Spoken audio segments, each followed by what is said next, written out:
What's up, guys? The Dom Gamer here, and today I'm bringing you a video of Raptors MyGm.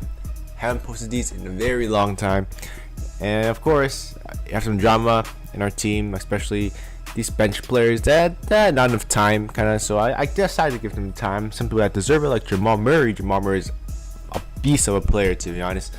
Even in real life too, he will definitely help our team out if we give him some extra minutes. So today, more about a little topic I was planning to say about how today the Raptors in my episode are facing the Chicago Bulls. Chicago Bulls are a huge problem, maybe not in the game, but a huge problem for the Raptors in real life. We haven't beaten them in about, I think, 3 years. I'm not sure, 3 years. I think New Year's Eve. Remember, that was at United Center. They beat him just right around the fourth quarter. That time they didn't even really have any players they had now. That time they still had it was like after the Rudy Gay trade about 3 years ago, and since then they haven't even beat the Bulls in regulation ever. Like, it's hard to say that, but Bulls are definitely a huge problem for the Raptors, and definitely Raptors don't want to face them in the playoffs. I don't know why I'm saying this, because I'm not trying to be an analyst. I'm trying to be these basketball gods or something, but I'm trying to analyze because Raptors are a huge fan of mine. I love the Raptors, my hometown, repping them since day one. I have to talk about this kind of issue because the Bulls, because we had so many chances to even beat them, to even have a chance to beat our full team, mainly our full team, and the Bulls only have mainly their bench role players.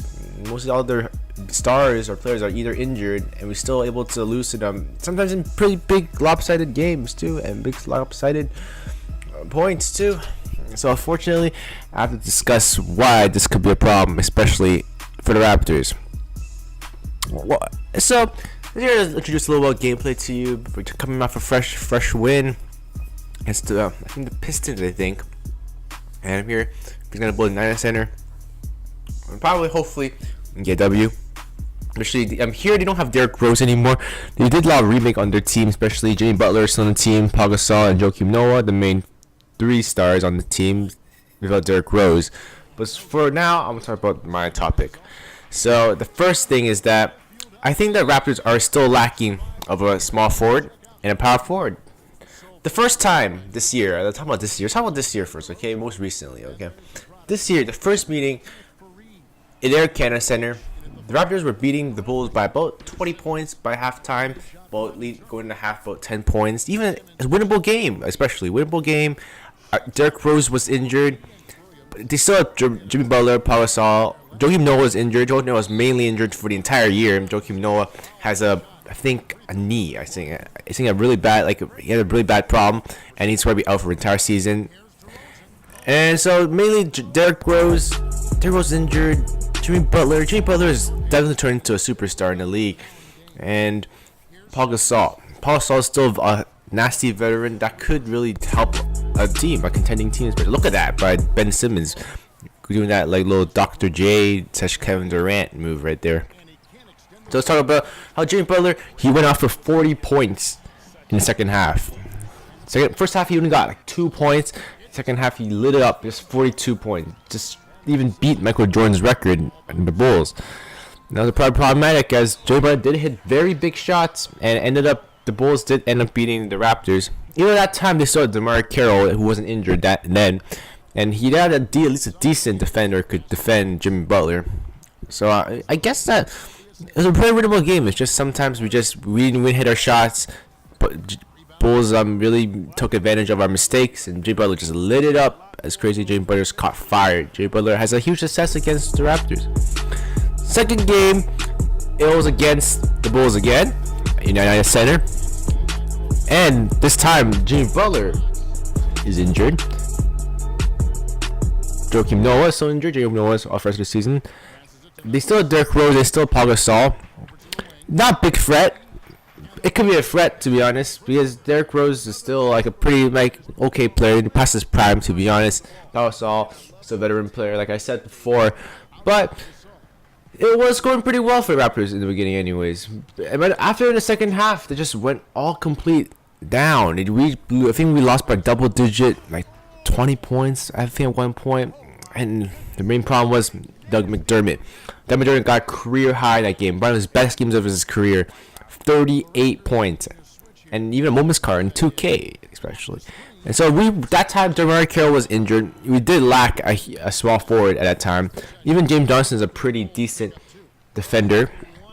But he's not really good defending a 3. And it's kind of inconsistent, especially on offense. So Dwayne Casey is not really good utilizing James Johnson. That's my opinion. Can't really utilize him. That's why I go to Terrence Ross. Terrence Ross has some offensive numbers, and defense. He has some quick feet, quick hands, something like that. But not in my opinion. Terrence Ross is not a good defender. He just gets blown by. He's small. He's not that weak. He's kind of weak, but he's a good shooter and a pretty good offensive-minded player. Like I said right there, Doug McDermott. That game he just kept draining threes, keeping big threes, leaving people open. Even some contested shots. Even when the Raptors play some good defense. Jimmy Butler still took over and just shot threes, kind of like what Jimmy Butler did against them, the Raptors. Another thing is that the Raptors still lack a power forward. Ever since Andre Bargnani or Chris Bosh left the Raptors, we have been lacking a power forward since then. We didn't have a true power forward, but after that, he drafted Jonas Valanciunas, but he's not a good defender against power forward, especially. Because Paul Gasol is a really good shooter for them, especially from the mid-range, and sometimes the 3-ball. And Jonas Valanciunas cannot really defend face up, because he's not a shooter at all. He's mostly a post and inside scorer. But Paul Gasol is mainly, he would go inside, outside, could play some defense, could hit the mid-range, and hit the outside shot. Mainly that Jonas Valanciunas definitely have a problem guarding that, especially because he always stays back and defend his drive, leaving a lot of space for Paul Gasol to either pass it to some of his guys that are open, could drive, get a foul, or even shoot a mid-range that easily can get an easy basket for the Bulls, and that's a huge problem, especially power forward. We only have we have Luis Scola, we have Patrick Patterson, but they're not really quality defenders, and especially Paul Gasol's length and his height, really huge advantage, especially for the Bulls. And that's the second game. The story is mainly that we just didn't hit our spots. We didn't play defense at all. Doug McDermott lit it up. Even the bench players lit it up. I think I forgot, but I think even this foreign player that the Bulls didn't even have at that time. So I don't know what to say. And the last of all is that last game against Air Canada Center. We almost beat them, but we end up still losing at the end of the day, because at the end of the day, that Jay Butler hit big shots. Doug McDermott almost passed his career high too. I think he tied it too. I'm not sure, but he was really close to beating that as well. And that another time, there's bench players. That time, Derrick Rose was injured. Paul Gasol was injured. Joakim Noah was injured. Only Jimmy Butler was even in the, and he just kept winning, kept scoring. We couldn't get a stop. We couldn't get a rebound. We just couldn't get the ball and try to get a chance to. But at the end of we got robbed, to be honest. Because I'm a diehard Raptors fan. I still believe that we got robbed because DeMar DeRozan did get fouled. Jimmy Butler slapped right in his arm, and no one called a single call. And it could be a tight game, or it could have went a different way in the overtime. But anyways, the Bulls are definitely a huge problem, and I did definitely not want to face them in the playoffs, especially. Probably to face them eventually, but hopefully it's not too soon. But all the terrible teams were able to beat the Bulls, but apparently the Raptors still cannot beat the Bulls.